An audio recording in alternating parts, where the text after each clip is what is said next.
Hola, buenos días, bienvenidos a Crisol. Hoy vamos a hablar de los nombres en español, su origen, algunas curiosidades y muchas cosas más. ¿Estáis listos? ¡Vamos allá!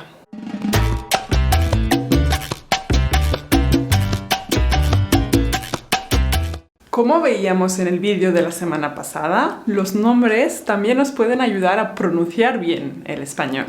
Si no lo habéis visto todavía, os aconsejo que lo hagáis. Os dejo aquí el link. En español tenemos muchos nombres que son típicos, como Jesús o María, por ejemplo. ¿Y qué tienen en común? Lo habéis adivinado, son nombres bíblicos.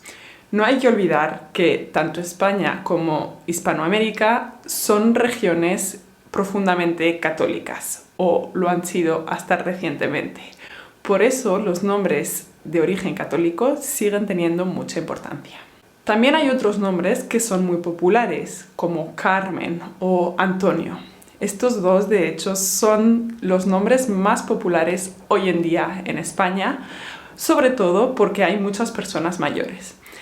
Es verdad, los jóvenes prefieren nombres más originales. Es muy habitual también utilizar versiones cortas de los nombres. Os doy algunos ejemplos. José se convierte en Pepe o Dolores se convierte en Lola. Hay muchísimos ejemplos y son muy habituales en todos los países hispanohablantes. Son tan populares que incluso algunos actores y actrices o cantantes tienen como nombre artístico su forma corta. Por ejemplo, Paco de Lucía, Concha Velasco, Lola Flores. Otra forma de modificar los nombres es añadir ito o ita al final. Podemos decir, por ejemplo, Pablito o Laurita. Es una forma de hablar con cariño, especialmente a los niños, aunque muchas personas lo siguen utilizando cuando son mayores. El origen de muchos nombres, como decía, es católico, y esto proviene de una tradición que se llama santoral. El santoral es un calendario en el que cada día del año está dedicado a un santo. Tradicionalmente, las familias buscaban el día en el que se nacía y el santo que le correspondía, y simplemente te ponían ese nombre. Claro, si tenías suerte podías llamarte, por ejemplo, Nicolás o Laura, pero en muchos casos hay nombres que son un poquito menos estéticos, por ejemplo, Macabeo o Gertrudis. Por eso todavía se dice mucho, vamos a celebrar su santo, para decir vamos a celebrar su cumpleaños, porque era el mismo día. En la actualidad, como sabéis, muchas veces no coinciden, entonces podemos celebrar los dos, nuestro cumpleaños, el día que nacimos, y nuestro santo, el día en el que se celebra nuestro nombre. La tradición de poner nombres católicos es algo que en España hasta hace poco era incluso una obligación. Durante la dictadura de Franco, los nombres de mujer y de hombre tenían que ser nombres relacionados con el catolicismo. No se podía poner cualquier nombre. Y, por ejemplo, eran nombres muy habituales: Inmaculada Concepción, Encarnación, Dolores, que son nombres relacionados con Cristo y que en muchos casos suelen ser algo pesados. Para eso, en muchos casos, lo que se hace es cortarlo. Veíamos, por ejemplo, que Dolores se convierte en Lola o Encarnación en Encarni. En los países hispanohablantes también es muy habitual que las mujeres tengan nombre de María y algo más. Por ejemplo, María Guadalupe o María del Carmen o María Pilar. Todo esto es para demostrar la devoción a la Virgen María. Y muchas veces se utiliza solo la segunda parte del nombre, por ejemplo, Guadalupe.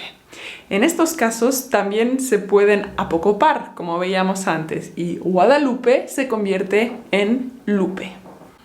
Es muy habitual también en español presentar dos nombres, especialmente en los chicos con combinaciones con José o en las chicas con combinaciones con María. Por ejemplo, José Carlos o María Claudia. Incluso pueden combinarse nombres de hombre y de mujer en uno solo. ¿Cómo lo veis? Os doy estos dos ejemplos, José María y María José. ¿Sabéis quién es un hombre y quién es una mujer? Para ello tenemos que fijarnos en el primer nombre. Si decimos José María, será un hombre, porque es José. Y si decimos María José, será una mujer, porque el primero es María, un nombre de mujer. El hecho de tener varios nombres también se vincula incluso con la realeza. Es el caso, por ejemplo, de la emperatriz. Atención, ahí va el nombre. María Carlota, Amelia Augusta, Victoria Clementina, Leopoldina. Es tan largo que he tenido que grabar esta secuencia varias veces para decirlo correctamente.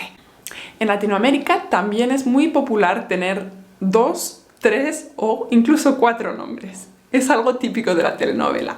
Francisco José o Carla Aurora. En realidad, en la vida cotidiana no suelen utilizarse los dos nombres.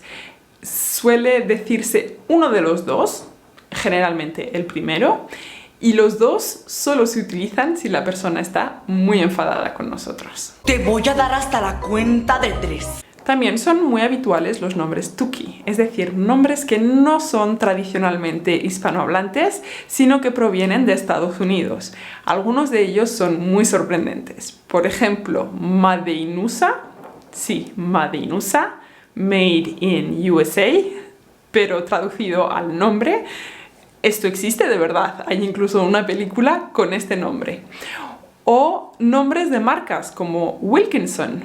En lugar de ser una cuchilla de afeitar, en muchos países es el nombre de algunos niños.